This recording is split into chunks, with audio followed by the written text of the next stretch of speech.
Tonight, the post-holiday blues. Retailers hoping for a green Christmas instead get their worst in 5 years. The chairman of the Fed says he's ready to take action in a decisive and timely manner to protect the economy from recession. I'm Katie Couric. Also tonight, Al-Qaeda in the crosshairs.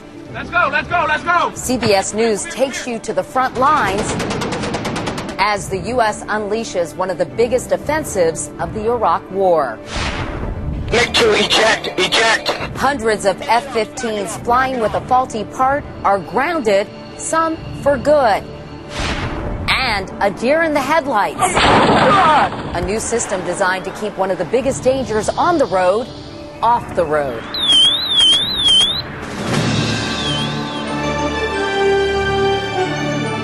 This is the CBS Evening News with Katie Couric. Good evening, everyone. When the chairman of the Federal Reserve talks, well, sometimes it has to be translated into plain English. But when Ben Bernanke said today the Fed is ready to take substantive action against downside risks, he meant only one thing. Another cut in interest rates is coming in an effort to prevent the nation from slipping into a recession.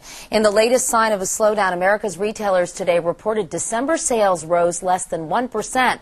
The worst showing in 5 years. As Anthony Mason reports, the economy is becoming a major campaign issue. Volatile and fragile. That's how Ben Bernanke described an election year economy on the edge. The turmoil has affected the prospects for the broader economy. Even with a recession looming, the Federal Reserve chairman's rarely telegraphed his next move. But he as much as guaranteed more rate cuts are on the way. The Fed has already cut interest rates a full point since last fall. Additional policy easing may well be necessary.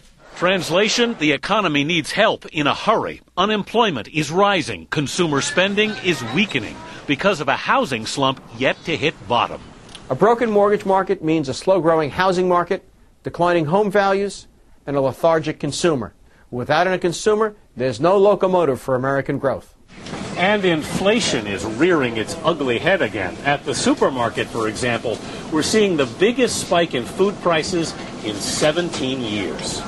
This basket of 5 staples that a year ago cost $11.09 is now nearly $13, a 16% increase. No wonder the economy has replaced the war as the most important issue in many polls. I think it matters tremendously how the economy is next October. Presidential historian Douglas Brinkley says this election could turn on whether we slide into recession. The bottom line, you're trying to get people to think that they're going to be better off with you in the White House than they are right now. Bernanke's signaling of more rate cuts made the markets feel better today. The Dow staged a triple-digit rally. And despite some economists' predictions, the Fed chairman said he's not forecasting a recession, at least not yet. Katie? Anthony Mason. Anthony, thank you. Of course, for the next 53 weeks, the economy is President Bush's problem, but voters want to know what the candidates who may succeed him would do about it. Here's Chip Reed to tell us. For most of the Republican candidates, the answer to every question about the economy begins with cutting taxes. I want to make the Bush tax cuts permanent. Mitt Romney, who made a fortune in business, wants to cut corporate taxes and keep tax cuts for the wealthy, cuts he says will stimulate the economy and create jobs. It's a plan right out of the playbooks of Ronald Reagan and George Bush, an approach also being followed by Rudy Giuliani, who this week unveiled what he calls his multi-trillion-dollar tax cut, which includes slashing corporate tax rates by 10%. John McCain also holds himself out as a disciple of Ronald Reagan, not so much on taxes, but on cutting spending. He used to say, Congress spends money like a drunken sailor, only I never knew a sailor drunk or sober with the imagination of Congress. For years, McCain has argued that cutting the deficit is one of the keys to economic health. Mike Huckabee sounds like a populist, someone who's all about protecting the middle class, recently taking this swipe at Mitt Romney. People are wanting to elect a president that reminds them of the guy they work with, not the guy that laid them off. But Huckabee wants a national sales tax, which many economists say would increase taxes on the middle class and cut taxes for the rich. The Democrats' economic game plan is dramatically different. I think the economy is slipping toward a recession.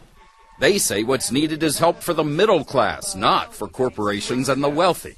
Opportunity and bottom-up economic growth is what the president should be fighting for. All three Democrats call for tax cuts for the middle class, eliminating tax cuts for the wealthy, and a big boost in the minimum wage. But they differ in the details. Hillary Clinton proposes tax credits for savings accounts. Barack Obama wants automatic payroll deductions for retirement savings. And John Edwards wants the rich to pay more taxes. Is it good for working middle-class Americans? That's the question. Senator Obama.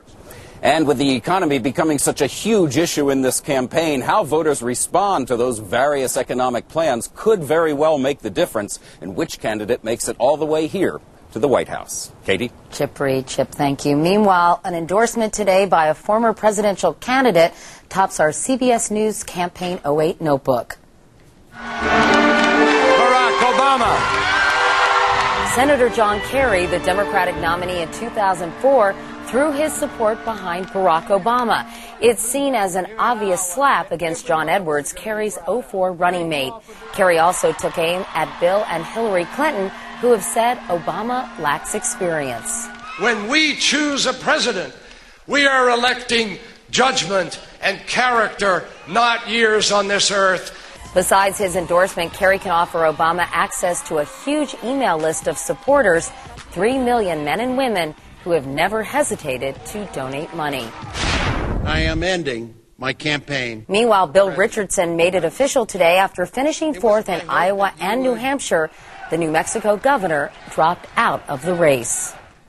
Now to Iraq and two important developments today. A top U.S. general said Anbar province, once the hotbed of the Sunni insurgency, will be turned over to Iraqi control in March. And U.S. warplanes today launched an airstrike that brought back memories of shock and awe, targeting a neighborhood on the outskirts of Baghdad. It's all part of a new offensive to wipe out al-Qaeda in Iraq. Mark Strassman was the only reporter on the front lines, and he brought back this dramatic video. B-1 bombers and F-16s rained hell on insurgent strongholds today. 20 tons of explosives dropped in just 10 minutes. One of the war's most punishing airstrikes. Bombs away. From this tactical operations center, we watched in real time as the bombs fell. 60 seconds. It's Operation Marne Thunderbolt, the 3rd Infantry Division's assault against al-Qaeda targets south of Baghdad, part of a nationwide U.S. offensive that began this week. Let's go! Hours after today's bombings, U.S. soldiers set foot in this tough terrain where they haven't gone in a year.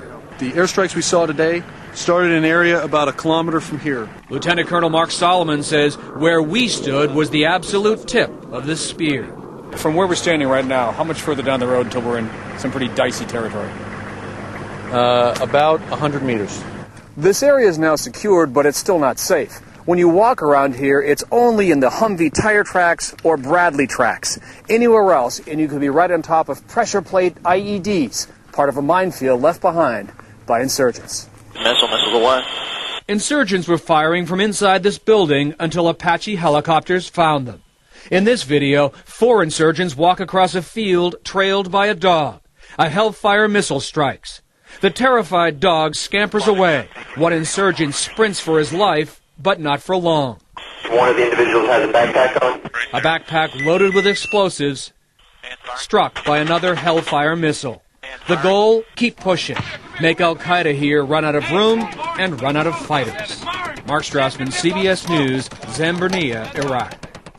Now to that confrontation at sea with Iran. The United States today lodged a formal diplomatic protest accusing Iran of provoking the incident last Sunday in the Strait of Hormuz. And now the Iranians are putting out their own version of what happened. Richard Roth has more on this tale of the tapes. There was no gunfire in the Persian Gulf, but now it turns out both sides were shooting video when Iranian speedboats circled U.S. warships in what the Iranians called a routine encounter and the Pentagon called an act of aggression. And while the pictures may not lie, the videotapes do tell different stories. The Pentagon's version included a heavily accented but understandable threat to the U.S. Navy. I am coming to you, said the man. You will explode after minutes. But in video released by Iran today, only a benign encounter is shown and a different voice is heard. Coalition warship 73 deceased Iranian Navy patrol boat Tanchang Wanban. How do you copy? This is Coalition warship 73. I read you loud and clear. Over. The Pentagon concedes the audio on its tape was recorded separately from the video. There's no proof where the threatening words came from. But a Pentagon spokesman says we all understand what happened here. All but the Iranians, who call Washington's version a fabrication. Richard Roth, CBS News, London. President Bush heads to the Persian Gulf region tomorrow when he visits Kuwait, stop number 3 on his Middle East tour. Today, the president traveled from Israel to Palestinian territory, the West Bank. He said he still expects a peace treaty within a year, but that will require what he called painful concessions from both the Palestinians and the Israelis. There is much more CBS News ahead. Coming up next... Eject! Frantic moments as a fighter jet breaks in two, and the Air Force says many more jets have the same defect that caused this crash. Then later, caution, danger ahead, close encounters of the four-legged kind.